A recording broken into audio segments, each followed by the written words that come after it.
Hello everyone and welcome back to my channel Season and Serve blog. My name is Melissa and we are continuing my Thanksgiving series here on YouTube, and in today's video I'm going to show you how to make some traditional Thanksgiving sides. I'll be showing you how to make a rustic and traditional bread stuffing, the ultimate mashed potatoes, and green beans with bacon. So if you want to see how I make all these recipes, just keep on watching.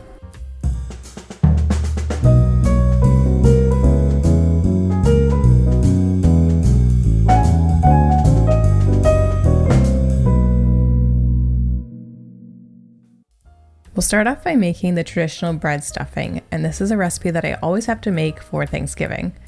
I like to bake the stuffing in a separate pan rather than placing it inside of a turkey and cooking it. This way you can ensure that the stuffing is fully cooked and it also gets nice and crispy on top. To start this recipe, we are going to chop up all of our vegetables, and for this you'll need an onion, carrots, as well as some celery. This is a traditional mirepoix and it forms the basis of this traditional bread stuffing. And we're also going to use some fresh herbs in this recipe, including some sage, which I'm going to chop relatively finely, and some fresh thyme. And as always, I'll have the measurements and directions for all the recipes that I'm making today on my blog, and I'll leave that linked in the description box below. Now to a large pan, I'm adding a 1/4 cup of butter because yes, it is the holidays, and I'm going to add a few tablespoons of olive oil. Once the butter is mostly melted, we'll add the vegetables that we chopped up and then give that a nice stir. And we're going to start cooking these so that we give them a head start before baking. I'm also going to add in some ground pepper as well, but I'm not adding salt because I am using salted butter in this recipe. Let the vegetables cook over medium heat while we prepare our bread. And here I'm using a French loaf bread that is about a day old. You do want to make sure that your bread is on the stale side, and if it's not, you can pop it in the oven and bake it until it gets a little bit golden brown and a little dried out.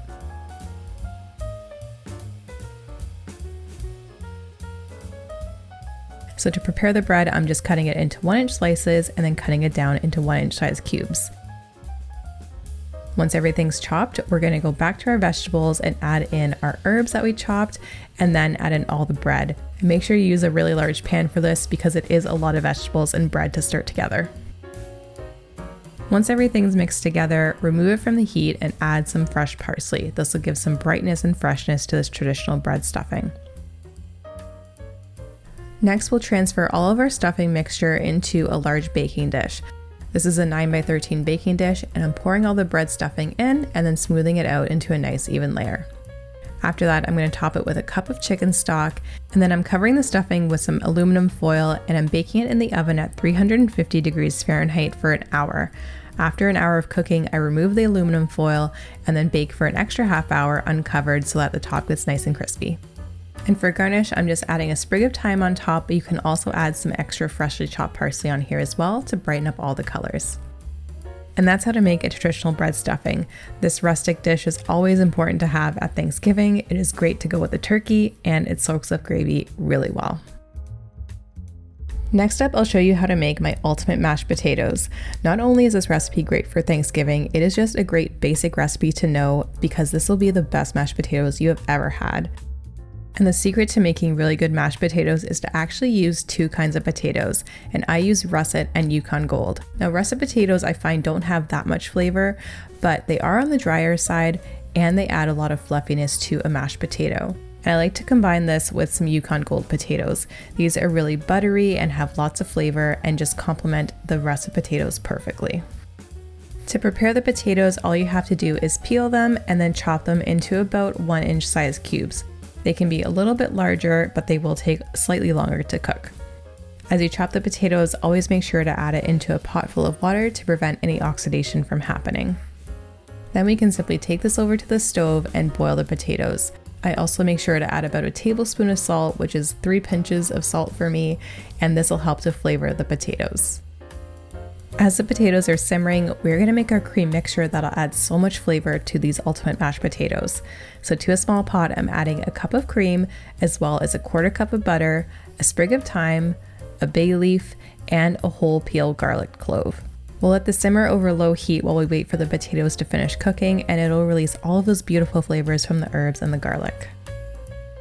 Once the potatoes are cooked and drained, we'll remove the bay leaf and thyme sprig from the cream mixture, but we will keep that garlic clove in there to add lots of flavor to these potatoes. Add that cream mixture to the potatoes, and then we're going to mash it all up. I like to use this Perfect Masher. This is from Lee Valley Tools in Canada and I think the United States, and this is probably the best potato masher ever. But if you don't want to use a potato masher, you can use a potato ricer or a food mill. Just please don't use a food processor because you will end up getting gummy potatoes. And once your potatoes are all mashed, we can go ahead and serve this up. I like to use a nice low bowl here, and I'm just piling the potatoes into a big mound in the center of the bowl, and then I'll just use the spoon to kind of spread it out and make a nice design. I like to do a little signature swirl on the very top at the end, and then we'll add our garnishes, including some butter, as well as some freshly chopped parsley and some ground black pepper, just to give it a little bit of texture and some color. And that is how you make my ultimate mashed potatoes. When you serve these, all of your guests will be so impressed on the flavor of these mashed potatoes and how delicious and creamy they are. These will be a major hit at your Thanksgiving table this year. And finally, I'm going to show you how to make my classic green beans with bacon recipe. This recipe has really great sweet, salty, and tangy flavors, while also ensuring that the beans are still nice and fresh, flavorful, and crisp. We'll start off this recipe by frying the bacon, and I'm simply frying off 8 slices of regular bacon in a frying pan over medium-high heat. Once the bacon is fully crisp, remove it from the pan and we'll set it aside for later. In the meantime, we'll prepare our green beans, and all you have to do is just simply remove the tops. This is a bit of a tedious task, and I do use a lot of beans in this recipe, so you can actually do this the day before and just keep the trimmed beans in the refrigerator for use on Thanksgiving Day. So we'll set those aside, and then we'll chop up our red onion. And the red onion is such a great addition to this recipe because it adds a lot of sweetness, but also some savory flavors.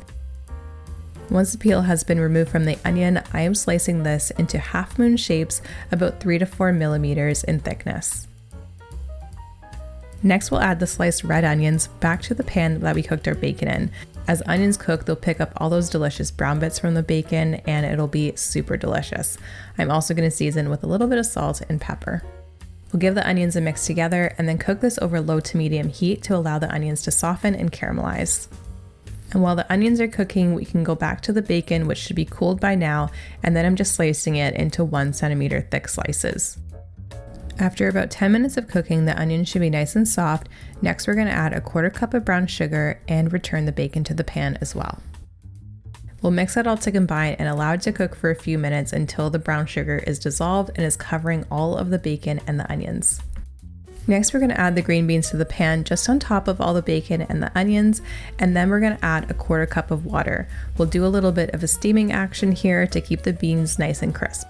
So simply add the water, cover the pan with a lid, and steam for about 5 minutes. The beans should still be nice and bright green and will have a nice crispness to them. At the end, we're going to add in some apple cider vinegar and then cook that for about 2 to 3 minutes to allow the vinegar to absorb into the beans and kind of cook out into the sauce. At this point, we're ready to serve, and we can take this over to our serving platter, which I like to use a nice shallow bowl because there is a little bit of a nice bacony, oniony sauce, which is delicious.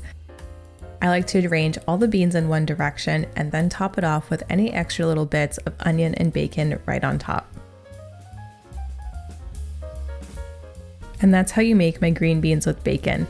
This simple recipe is so effective, and to me it really beats a traditional green bean casserole because this recipe has lots of nice crisp beans and delicious sweet, salty, and savory flavors that go well with other side dishes and your Thanksgiving turkey.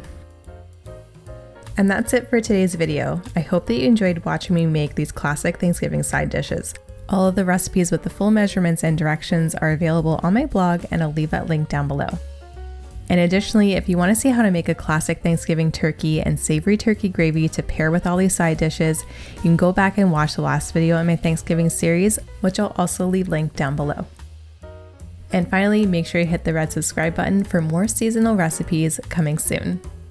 Thanks for watching, and don't forget to enjoy the best of the season every day.